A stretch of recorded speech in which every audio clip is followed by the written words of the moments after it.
Welcome to the SKN NEWSLINE newscast. I'm your presenter, Andre Huey. Some bus drivers claim that the measures announced by the government to assist them are inadequate. We took to the streets on Thursday to speak to some of the drivers of the NEWSLINE bus terminal and filed this report. I'm Andre Huey and I'm here at the NEWSLINE bus terminal where I had the chance to speak to some of the bus drivers here to get their views on the recent concessions announced by Prime Minister Dr. Timothy Harris for bus drivers. Now that concession essentially was $400 fuel subsidy for bus drivers, as well as concessions on importation of tires and brake pads for their buses. But as we spoke to Mr. Webster, the president of the NEWSLINE Bus Association, these measures are inadequate to meet the needs and concerns of bus drivers. We have written to the government since last year, June, concerning the concessions that was taken away from us for about over 10 years now. The concessions were on the desk of the Minister for the Transportation Board for 9 months. Only in March, when we had a meeting with the Minister, they were forwarded to the Ministry of Finance.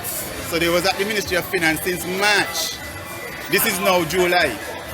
While we are grateful for some of the concession to be reintroduced, we feel, however, that it is not adequate. For instance, we have concessions, but not on engine and body parts. But engine and body parts concessions, NEWS have that. Why are we not given the same concessions at for NEWS? But when we ask, they're saying, oh, NEWS this and oh, NEWS that. According to Mr. Webster, bus drivers only got 2 of the concessions they requested of government since earlier this year.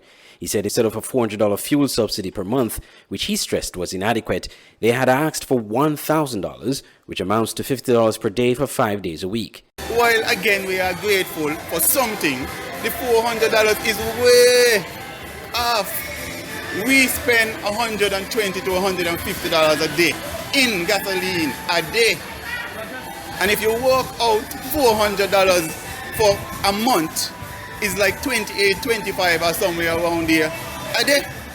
So I am saying that, well, what should have happened? We should have been given the $1,000 across the board. And a lot of the guys who this should affect, it would not affect, because, for instance, we have guys who are working and driving for people. Those would not be eligible for anything. So how is it that you say you introduce these things and we are still having difficulties when we call as to guidance as to how we're supposed to get these things? Meanwhile, SK NEWSLINE asked Mr. Webster how the bus drivers have been coping with the new capacity of 10 passengers as per the new COVID-19 measures. My capacity is 15 people.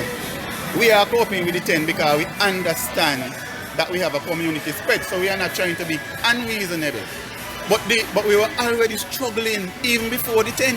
Even when we were running at full capacity, we were having hells and the devil to make something comfortable, because keep in mind that a lot of people is not working. So we have at least maybe half the country out of work. So there's not many people to commute. So that is the situation. What are you hoping now for government to do to sort of meet the bus drivers halfway? First of all, government needs to do the right thing. What is the right thing? You can't have people in NEWS, bus drivers in NEWS, getting more concession than us. The prices are much higher than ours. They are very comfortable. Another bus driver present agreed with Mr. Webster. And I agree with Rambo what he said. We're trying to, put input. Certain situation with the bus, we need more clients to come in and say certain more things about what Rambo just said. Okay? So it's a good idea if they could step up with the $1,000 for the busman. Coming to you from NEWSLINE bus terminal in Bastille, I'm Andre Huey reporting for SKN NEWSLINE. As the cruise industry moves into the final leg for the restart of limited cruising in the Caribbean, cruise companies and the United States CDC outline conditions for cruising, with one key condition that could end in the termination of a cruise mid-voyage. More from SK NEWSLINE's Glenn Bart. With St. Kitts and Nevis just days away from its first cruise ship since the COVID-19 pandemic halted all cruise sailings in 2020, the issue of safety and cruise activities still remain a significant issue for Eastern Caribbean destinations. In a recent directive from the United States Center for Disease Control, the CDC, people who are not vaccinated must avoid travel on cruise ships. According to the CDC, the environment of cruising allows for the rapid spread of COVID-19, and non-vaccinated people are more likely to get COVID-19 and are at high risk of becoming severely ill on board. Nevertheless, the CDC noted that should non-vaccinated people wish to cruise, then they are required to obtain negative COVID-19 tests between 3 and 5 days before boarding a cruise ship. One of the major cruise lines, Royal Caribbean International, warns potential cruisers that should the presence of COVID-19 reach to a certain level, the company also indicated that passengers' onward travel after disembarking the ship, including their return to home, may be restricted or delayed. Several cruise lines that sail into the Caribbean have been repositioning ships home porting in several Caribbean countries in an effort to bypass the complications of sailing out of the United States. That means, however, that some of the protocols against COVID-19 could be reflected differently depending on which port a ship sails from. The recent win by the Florida state government against the U.S. Center for Disease Control, which had been issuing guidelines to Florida-based cruise companies, has complicated the safety concerns. The ruling means that the Miami-based cruise lines cannot demand that their passengers be fully vaccinated, nor can they question their vaccination status. In addition, several safety guidelines issued by the CDC would not be followed. The OECS has officially expressed its displeasure and concern over this ruling to the Florida Caribbean Cruise Association. The Florida court ruling will have direct impact on how countries in the Eastern Caribbean, including St. Kitts and Nevis, manage cruise activities and keep their populations safe. In just a few days, St. Kitts and Nevis will begin accepting vaccinated passengers on cruise ships, with land-based activities being undertaken in tour bubbles, as a cautious approach is undertaken during the summer period. However, when the main cruise season begins later in the year, ships with non-vaccinated passengers will be arriving at Port Zante. It is understood that the Ministry of Tourism and other government authorities are currently examining protocols, procedures, and permitted activities for the upcoming cruise season. Glenn Bart reporting for SKN Newsline. When we come back, will travelers from St. Kitts and Nevis that are fully vaccinated be able to travel to Europe after the European Union's non-approval of AstraZeneca vaccine for travel? Elliot's Funeral Parlor is the first licensed embalmer in the Federation of St. Kitts and Nevis. We have a friendly and professional staff. At Elliot's Funeral Parlor, we offer a wide range of packages from $6,500.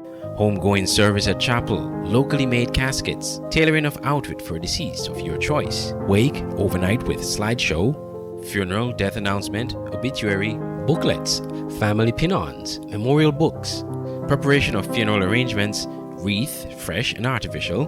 For further information, call 469-3298, 664-2007 or 660-0186. Elliot's Funeral Parlor in Gingerland, Nevis. Dedicated to those we serve. When you need electronics or appliances, find just what you want quickly in one location. Yes, everything's under one roof. Only at Smart Electronics. We have tons of name brands, amazing service, and easy layaway plans. Summer is just around the corner, and we will save you the hassle of walking around town or going to St. Martin. We have everything you need right here in St. Kitts, so don't get confused and go different places. We are located at Port Zante opposite the food court. Visit us today, or if you have any questions, you can call 466-4271. Smart Electronics, way to live a smart life. Terms and conditions apply. Where will we go when the quarantine thing done and everybody touch? An open interactive event can be described as tremendous, effective, on par with any conference around the world. From exhibitions to trade shows, corporate events to product launches, from press events to political functions. We are the secret sauce behind events that make you go, wow. We've staged multiple world-class events in the Caribbean and developed the skill to deliver quality in every detail, whether the event is live or fully virtual, or maybe even somewhere in between. At Open Interactive, We got your events covered. Get your free quotation today at www.madebyopen.com.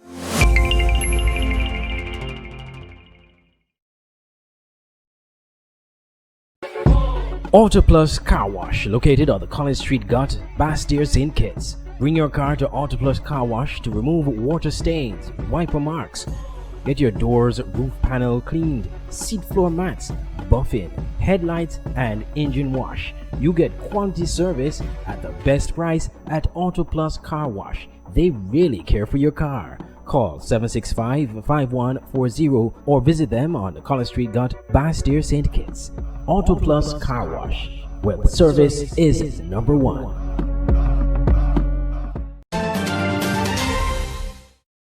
Welcome back. A local medical authority has responded to information regarding the European Union's non-approval of AstraZeneca vaccine for travel into its member countries. Glenn Bart reports. A top medical official has responded to media reports that persons who have taken the AstraZeneca vaccine made in India will not be allowed to enter countries of the European Union based on that vaccination. According to an article appearing in Health Policy Watch, the vaccine includes those delivered through the COVAX facility and AstraZeneca sponsored by the World Health Organization. The AstraZeneca vaccine is the dominant vaccine in the fight against COVID-19, commanding 91% of the world's vaccination. As a consequence, most people from the so-called low and middle-income countries will not qualify to travel to the European Union under its new Green Pass. However, Medical Chief of Staff Dr. Cameron Wilkinson believes that the European Union's stance is unlikely to be related to the quality of the vaccine. There is nothing wrong with the AstraZeneca vaccine that's produced in India, and we know that it is working well based on the declining positive rates that we've been seeing in countries that have been having their people vaccinated with that vaccine. The World Health Organization has been lobbying with all of these different agencies in Europe and around the world to ensure that all the vaccines that are approved by the World Health Organization, that they will be accepted by all of these countries. And I'm pretty certain very soon you would see a change. The European Union COVID Digital Green Pass, launched on July 1st, excludes the world's most prevalent COVID-19 vaccine. Glenn Bart reporting for SKN NEWSLINE. The opposition St. Kitts and Nevis Labour Party promises to be more vocal on national issues after a period of internal review. More in this report.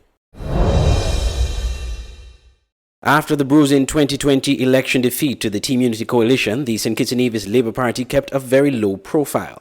The only major media appearance in the weeks following the election loss was a virtual press statement by the party leader, Dr. Denzel Douglas, indicating that the party was going to challenge the election results in the constituencies it lost, alleging voter irregularity and bribery. But after an unprecedented move to withdraw its election petition, the Labour Party made very few statements in the local media and was virtually silent on most issues compared to its aggressive media campaign in the months leading up to last year's election.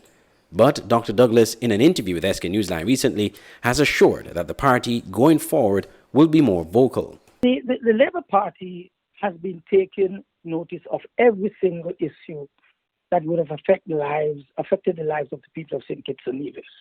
Every single one.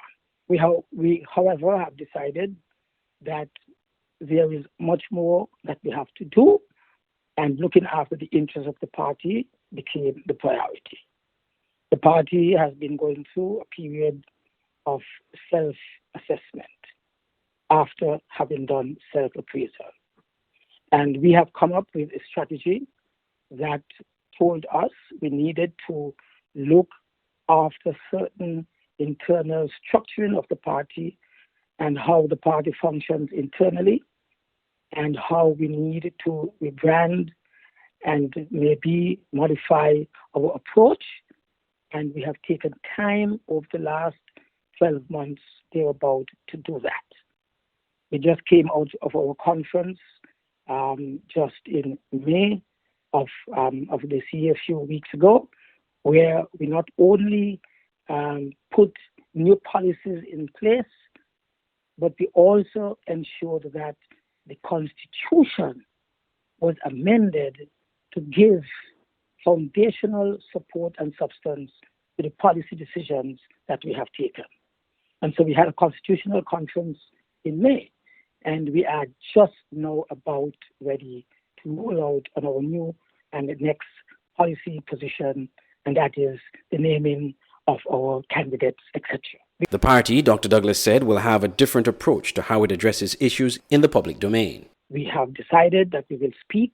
We now have done our internal work in terms of the restructuring of the party. We are now going to be on a public platform to speak out on the issues and to tell the people of this country that there is still an alternative to what is presently our administration in government, that the Labour administration is there to come and will better the opportunities for them and for the other generations to come. That is what our present situation is. In a previous report on SK NEWSLINE, the opposition leader said the party will be having a special convention in November where key party positions, including the leader, will be determined. He did not say whether he would be contesting for the leadership of the party at that convention. Andre Huey, SKN NEWSLINE. When we come back, regional news. The SKN NEWSLINE website now offers you more news. Log on to www.sknnewsline.com for local, regional, and international news. You can also watch the latest newscast and keep abreast with news in sports, all from sknnewsline.com. That's www.sknnewsline.com. News at your fingertips.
It's the new and improved SKN NEWSLINE Android mobile app. With the SKN NEWSLINE app, you can watch your news reports, the SKN NEWSLINE newscast, sports, special features, and so much more. You can also send us a WhatsApp or call us directly.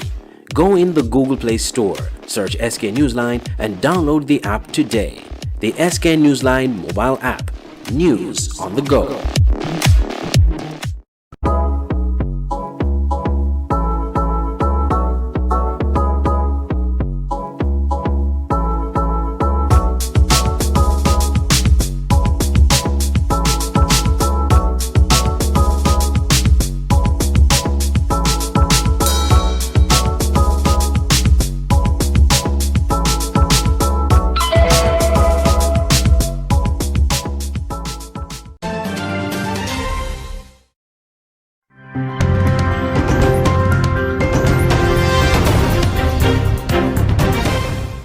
Welcome back. For the big stories in regional news, we now have our Caribbean news segment. Tobago police are closing the investigations into the 14 bodies found by Bell Garden fishermen in May on a Mauritanian vessel at sea. More from TTT News. Tobago police are closing the investigations into the 14 bodies found by Bell Garden fishermen in May on a Mauritanian vessel at sea. At Tuesday's police press briefing, Assistant Commissioner of Police William Nurse said he was pleased with the investigation conducted into the matter.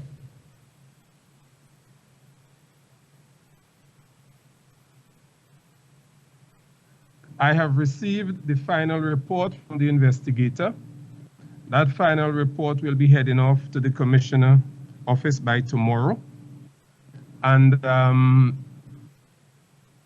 following that, we expect that diplomatic links will be activated with Mauritania and we will get directions as to how we treat with the bodies that are here and the skeletal remain. NERS said they have also made arrangements to have the Mauritanian vessel removed from Belgarden. A memo will be sent to the Fisheries Division, officially handing it over to them, and they will take possession of that boat. It will be moved from Belgarden, and it will be placed at a place designated by the Fisheries Division. The cause of death remains undetermined. However, ACP NERS noted the pathologist is of the opinion that the 14 persons died as a result of dehydration. He informed that Tobago officers are also assisting Turks and Caicos with an investigation of a similar nature. In Grenada, the Ministry of Health has implemented 2 new travel protocols for visitors and returning nationals coming to Grenada. This comes as the island is preparing for the upcoming cruise ship season and summer holidays. More from GBN News. As of the 31st of July, Grenada will not be accepting visitors traveling by sea or by air who are not fully vaccinated into the island. This was announced by Minister for Health Nicholas Steele on Tuesday, as he informed the nation of 2 new measures that will be implemented within the country's travel protocols. The other measure, which takes effect from the 31st of July, is that outside of citizens and residents of Grenada, no one is allowed to enter Grenada unless they are fully vaccinated.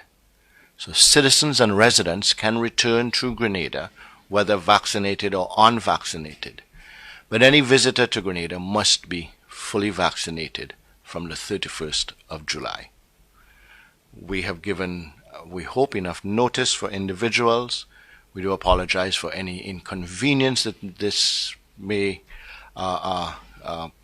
bring to persons. This does not apply to returning nationals, anyone who is a citizen or has residence in Grenada. Also, with immediate effect, the Ministry of Health will be allowing fully vaccinated families who are traveling with children the luxury of a 48-hour quarantine period. First is effective immediately.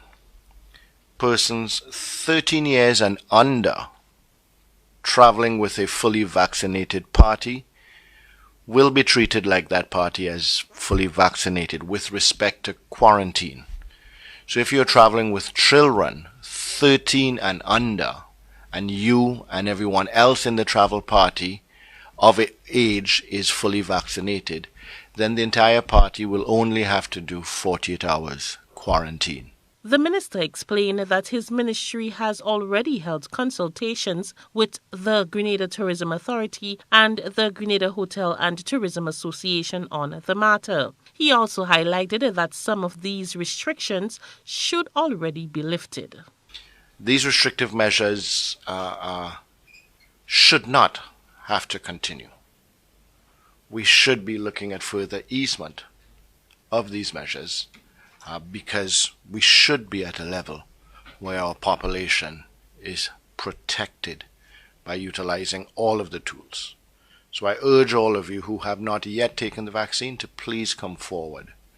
Take the vaccine, inquire with the Ministry of Health to get whatever information is relevant to that, to not follow disinformation.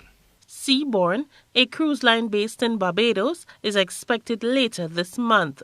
This will be the first cruise ship to dock in Grenada since the COVID-19 lockdown in March 2020. For GBN News, I am Rena Pear Thomas reporting.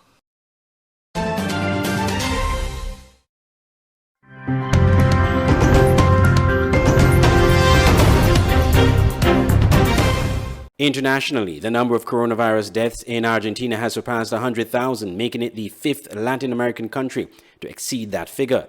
It recorded 640 new deaths in the past 24 hours alone. But COVID-19 infections have fallen since hitting a peak last month, and experts are hoping its vaccination campaign will bring cases down further. Al Jazeera's Teresa Bo reports from Argentina. Sandra del Valle Pereira is trying to recover from the loss of her parents. They both died of COVID-19. It is very hard. I've been left alone. My siblings live in different places. First my mother died and then my father. I don't know what to feel any more about this terrible disease.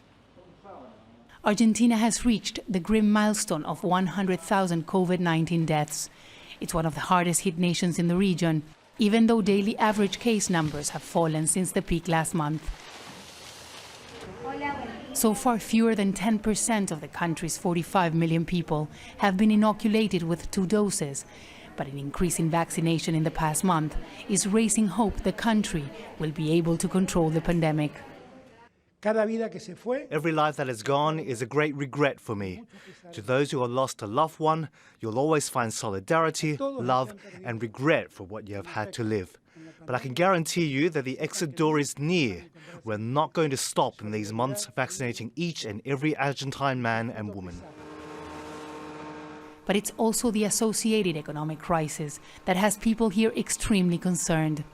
Poverty rates and unemployment have soared amid COVID and the country's battle with chronic long-term economic difficulties. It's not just the pandemic drowning us in this country. There's also the huge economic crisis. Many relatives call us crying, not only because of the death, but because they don't have the money to bury their loved ones. We have to act as psychologists to these people. Argentina was one of the first countries in the region to impose strict lockdown measures to prevent the spread of COVID-19. And thanks to that, experts say the healthcare system survived. Earlier this year, the government reimposed some of those strict lockdown measures in an attempt to control the virus variants. Many of those restrictions have now been suspended, but the government maintains controls at the border and at the airport, where only a few flights from overseas are allowed to land every day. Teresa Bo, Al Jazeera, Buenos Aires. The minibus taxi owners patrol a ransacked shopping mall in the east of Johannesburg to stop pilfering of stores destroyed by mobs. They crack down on looters who remain undeterred by security forces. More from African News. A chaotic scene in the southeast of Johannesburg Wednesday. The unrest in South Africa continues as locals loot shops, destroy properties and litter the streets. Security officials have a hard time trying to bring sanity. They fire shots to deter the crowd. But at the time of filing this report, it was not clear if there were casualties or injuries. Highway of death, goal forward, that's what it looks like down here. If you carry on further down the road, the cars burnt out, wrecked cars on the road, they've looted everything, the factories are burning, warehouses are burning. The people are coming by their thousands to come and loot.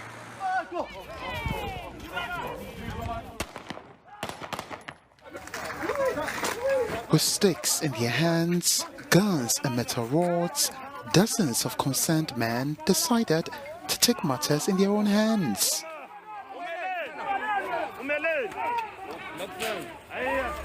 The minibus taxi owners patrol a ransacked shopping mall in the southeast of Johannesburg, essentially to stop the pilfering of stores destroyed by mobs. They crack down on looters who remain undeterred by security forces.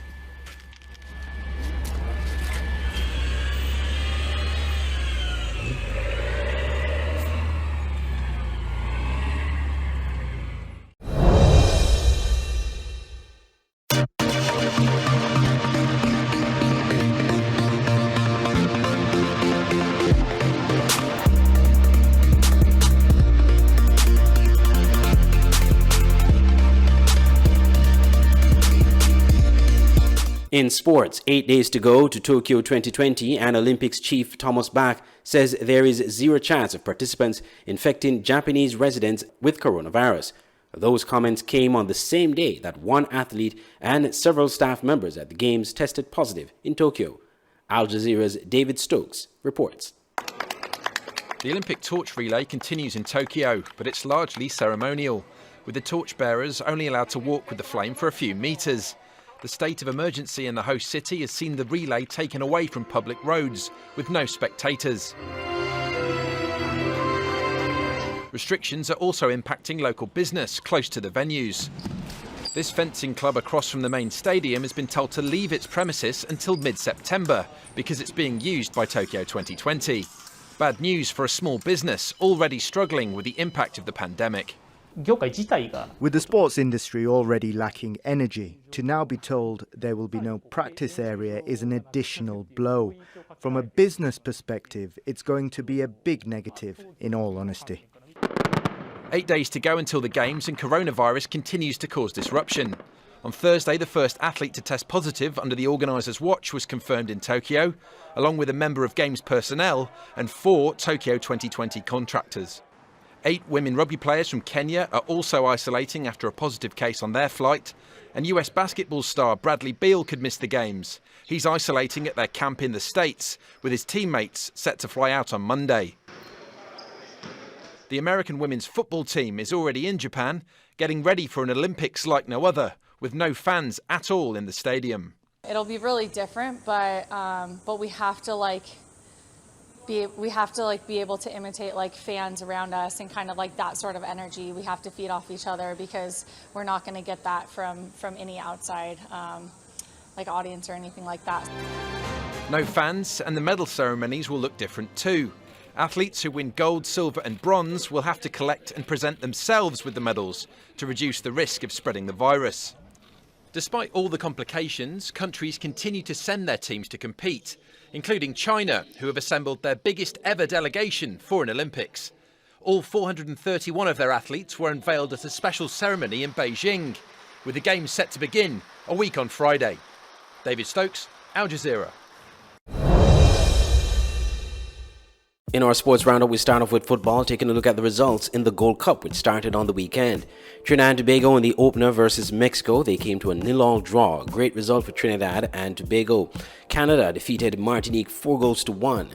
USA edged Haiti on Sunday 1-0. El Salvador got the better of Guatemala 2-0. Then on Monday, Jamaica had an excellent performance against Suriname, defeating them 2-0. Costa Rica, they got the better of Guadeloupe 3-1. Guadeloupe ended the match with 10 men. Then on Tuesday, a 3-3 draw between Panama and invitees Qatar. Honduras gave Grenada a drubbing 4-0.